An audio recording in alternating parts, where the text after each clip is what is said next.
ক্ষমতায় বসতে না বসতেই ঘুম হারাম মার্কিন প্রেসিডেন্ট ডোনাল্ড ট্রাম্পের। একদিকে দাবানলে পুরো অঙ্গার যুক্তরাষ্ট্রের লস এঞ্জেলেস, অন্যদিকে ইরানের অস্ত্রের ঝনঝনানি। বিপদ যেন কিছুতেই পিছু ছাড়ছে না ট্রাম্পের। শুধু ট্রাম্পই নন, একই অবস্থা পশ্চিমাদেরও। এবার ইরানের নতুন এক অস্ত্র মাথা ঘুরিয়ে দিয়েছে ট্রাম্প সহ তার মিত্র দেশগুলোর। বলছি ইরানের নতুন ব্যালিস্টিক ক্ষেপণাস্ত্র এতমাদের কথা। জাতীয় মহাকাশ দিবস উপলক্ষে দেশটির প্রেসিডেন্ট মাসউদ পেজেশকিয়ান এই ক্ষেপণাস্ত্রের উদ্বোধন করেন। ইরানের প্রতিরক্ষা মন্ত্রণালয়ের বানানো একদম নতুন প্রযুক্তির ব্যালিস্টিক ক্ষেপণাস্ত্র এতমাদ, ফার্সি ভাষায় যার অর্থ আস্থা। নতুন এই ক্ষেপণাস্ত্র উদ্বোধন করে ইরানের প্রেসিডেন্ট মাসউদ পেজেশকিয়ান বলেছেন, ইরানের এই প্রতিরক্ষা সক্ষমতা ও মহাকাশ প্রযুক্তির উন্নয়ন এটা নিশ্চিত করবে যে কোনো দেশ ইরানের ভূখণ্ডে আক্রমণের সাহস করবে না।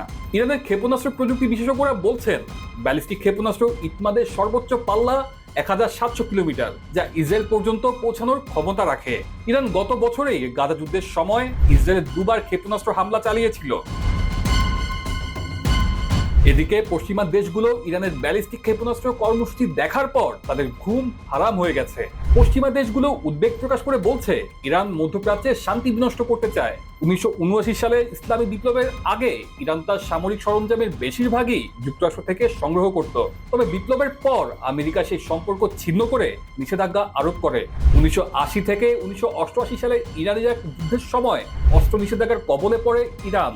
এর ফলে তারা নিজস্ব অস্ত্র নির্মাণ শুরু করে। বর্তমানে ইরানের কাছে বড় আকারের সামরিক অস্ত্র ভান্ডার রয়েছে, যার মধ্যে আছে ক্ষেপণাস্ত্র, আকাশ প্রতিরক্ষা ব্যবস্থা ও ড্রোন। বর্তমান প্রেক্ষাপটে ইরান যেমন একদিকে নিজের সামরিক শক্তি প্রদর্শন করছে, অন্যদিকে পারমাণবিক কর্মসূচি নিয়ে আলোচনা পুনরায় শুরু করারও সংকেত দিচ্ছে। সব মিলিয়ে ইরানের এই নতুন ব্যালিস্টিক ক্ষেপণাস্ত্র ইতমাদ যে পশ্চিমা বিশ্বের ঘুম কেড়ে নিয়েছে তা কিন্তু বলাই যায়। তানজিলুর রহমান তুষার, বৈশাখী সংবাদ।